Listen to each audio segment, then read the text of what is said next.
Nomor 1, jika terlalu banyak mengkonsumsi makanan berminyak, maka adik akan batuk. Jika adik batuk, maka ibu akan membawa adik ke dokter. Tadi pagi adik batuk. Nah, di sini terlalu banyak mengkonsumsi makanan berminyak itu kakak sebut dengan P. Kemudian adik akan batuk Ki, sehingga bisa ditulis premisnya menjadi jika P maka Ki. Kemudian adik batuk tadi adalah Ki. Kemudian ibu akan membawa adik ke dokter itu adalah R. Maka bisa kita tulis jika P maka R. Premis ketiganya adalah tadi pagi adik batuk, yaitu Ki. Nah, kalian lihat premis 2 dan 3. Di situ jika Ki maka R, kemudian jika Ki. Nah, kalian bisa gunakan modus ponen.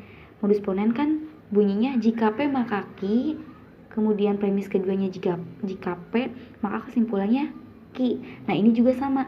Jika Ki maka R, kemudian Ki, maka kesimpulannya adalah R. Bentuknya seperti itu ya. Walaupun di situ katanya beda gitu, tapi bentuknya sama. Jadi kesimpulannya adalah R. R itu apa? R itu ibu akan membawa adik ke dokter. Seperti itu. Mudah ya. Lanjut nomor 2. Dani dipromosikan untuk mendapatkan posisi baru di perusahaan X sebagai kepala divisi pemasaran atau sekretaris direksi. Ternyata Budi terpilih sebagai sekretaris direksi di perusahaan X. Simpulan yang paling tepat adalah untuk soal nomor 2, kalian bisa gunakan aturan dari destruktif silogisme, yaitu P sebagai kepala divisi pemasaran, kemudian sekretaris direksinya Ki. Nah, ternyata Budi terpilih sebagai sekretaris direksi. Itu artinya Dani tidak terpilih sebagai sekretaris direksi, maka negasi Ki ya. Nah, kalau kita lihat di aturan destruktif silogisme kan harusnya P atau Ki. Negasi P dapat ditarik kesimpulan Ki. Sedangkan ini P atau Ki, negasi Ki. Berarti kita harus ekuivalensikan premis pertama. Kita ekuivalensikan menjadi Ki atau P, negasi Ki, maka bisa kita tarik kesimpulan yaitu P. Jadi, Dani menjadi kepala divisi pemasaran itu artinya ia mendapatkan posisi baru. Maka jawaban yang paling tepat, yang sesuai yakni yang B. Dani mendapatkan posisi baru sebagai kepala divisi pemasaran. Atau simpelnya gini. Tadi kan syaratnya itu hanya ada 2 posisi, menjadi kepala divisi pemasaran atau sekretaris direksi. Nah, sekarang sekretaris direksi itu sudah ditempati oleh, maka Dani menjadi kepala divisi. Itu simpelnya ya. Nomor 3. Jika ibu guru membunyikan bel tanda masuk, maka siswa masuk ke dalam kelas masing-masing. Jika ada pengumuman, maka siswa berkumpul di lapangan upacara. Saat ini siswa berada di luar kelas atau mereka tidak berkumpul di lapangan upacara. Nah, ayo kita selidiki per premisnya. Di situ jika ibu guru membunyikan bel, kita sebut sebagai P. Siswa masuk ke dalam kelas adalah sebagai Ki, maka bisa kita tulis jika P maka Ki. Jika ada pengumuman itu R. Kemudian siswa berkumpul di lapang upacara itu S. Maka bisa kita tulis jika R maka S. Nah, premis ketiganya, saat ini siswa berada di luar kelas itu menunjukkan negasi dari Ki ya. Negasi dari Ki, atau mereka tidak berkumpul di lapangan itu menunjukkan negasi dari S. Nah, untuk soal nomor 3, kalian bisa gunakan aturan penarikan kesimpulan yang destruktif di lemma. Maka, kesimpulannya adalah negasi P atau negasi R. Negasi P-nya itu apa? Yaitu ibu guru tidak membunyikan bel, atau negasi R. Negasi R-nya tidak ada pengumuman. Jadi jawabannya yang paling tepat adalah yang E. Nomor 4. Panitia seminar harus ikut rapat pagi ini. Sebagian mahasiswa baru dipilih menjadi panitia seminar. Nah, untuk menarik kesimpulan, Ini kan universal dengan partikular ya. Kalimatnya biasanya kalau misalnya semua sebagian, kesimpulannya adalah sebagian. Atau gini, kalian lihat di situ, untuk penarikan kesimpulan, kata yang sama itu dihilangkan.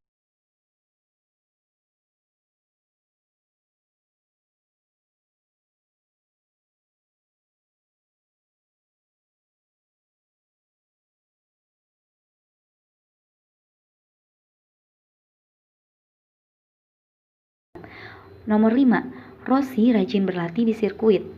Rossi ingin menjadi seorang pembalap. Simon senang menonton balap dan ingin berprofesi sebagai pembalap. Nah, kalau kita lihat di nomor 5, di sini yang lebih tepat adalah yang D. Rossi dan Simon ingin berprofesi sebagai pembalap. Nomor 6. Jika Diba sakit, maka ia memakai jaket. Jika Diba memakai jaket, maka ia tidak merasa kedinginan. Kemarin Diba memakai jaket. Diba sakit adalah P sebagai P, memakai jaket sebagai Q, kemudian tidak merasa kedinginan sebagai R. Berarti premisnya kan gini.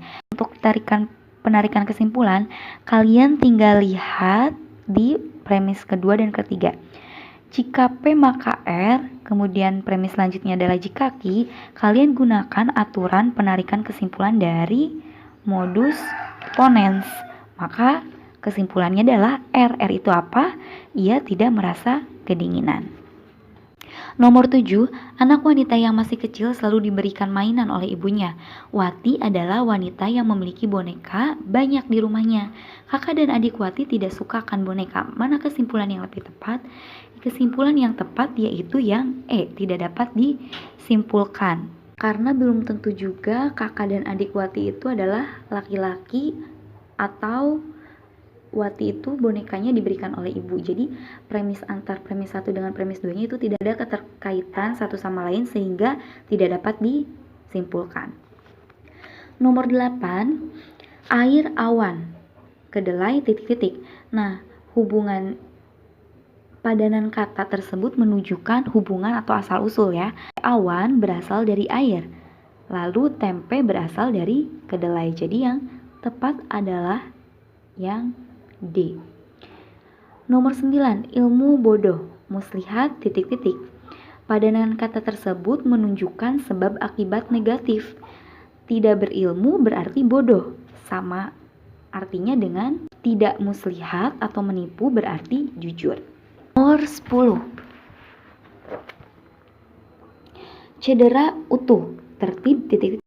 Padanan kata tersebut menunjukkan hubungan akibat negatif, yaitu tidak cedera berarti utuh.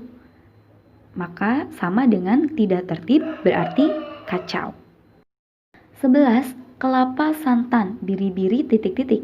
Padanan kata tersebut menunjukkan hubungan hasil. Kelapa menghasilkan santan, biri-biri menghasilkan wol. 12, kaki badan roda titik-titik. Nah, padanan kata tersebut menunjukkan hubungan fungsi. Untuk bergerak, badan memerlukan kaki, setara dengan untuk bergerak, pedati memerlukan roda. 13, Arul adalah salah satu siswa sekolah dasar. Banyak di antara siswa dasar yang malas belajar.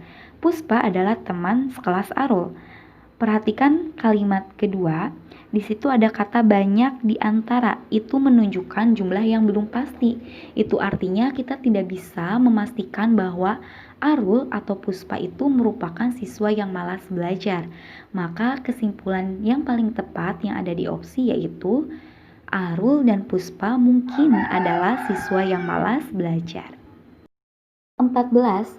Semua toko di Blok A menjual parfum atau menjual buku. Sebagian toko di Blok A yang menjual buku mempekerjakan karyawan perempuan.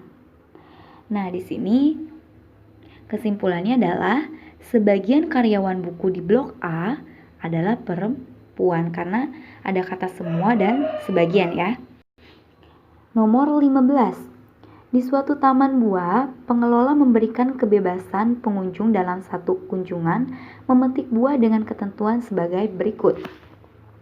Setiap pengunjung dapat mengambil 4 jenis buah.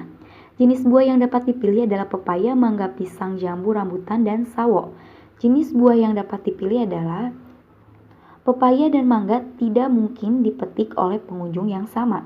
Nah, harus diperhatikan, pepaya dan mangga tidak boleh dipetik dengan orang yang sama.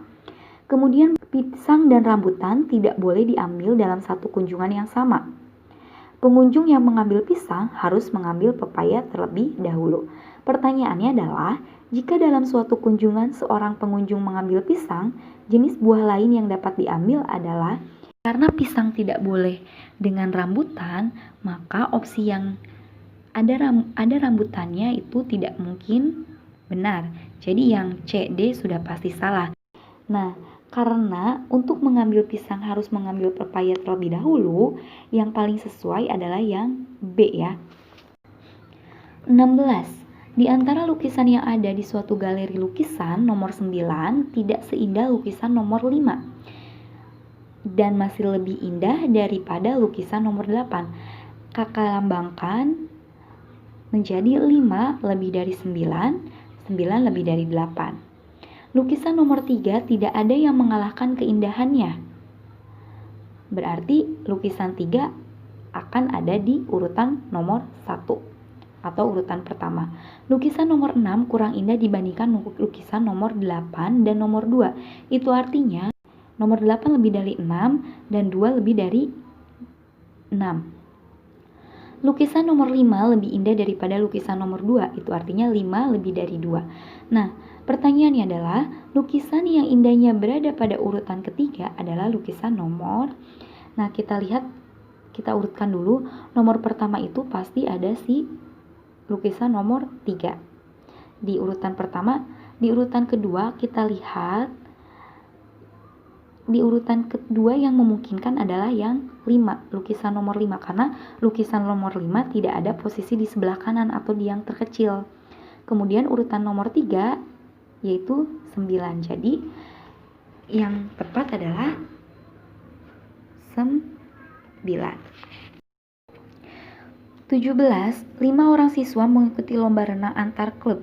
Mereka adalah Kurniawan yang berasal dari klub Bahari, Ardi dan Bento berasal dari klub Pasifik, serta Gunawan dan Hendra berasal dari klub Nusantara.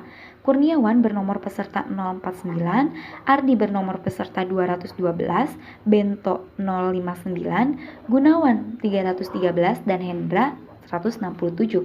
Jika peserta dari klub yang sama tidak boleh tampil pada jalur yang bersebelahan, maka kemungkinan urut nomor peserta adalah, ini kalian juga bisa gunakan metode eliminasi ya. Nah, untuk opsi A, itu opsi A salah karena nomor 313 dengan 167 itu tidak boleh bersebelahan karena satu klub. Kemudian B juga sama, 167 tidak boleh bersebelahan dengan 313. Yang C, nah ini yang C betul ya, tidak ada peserta satu klub yang bersebelahan. 18.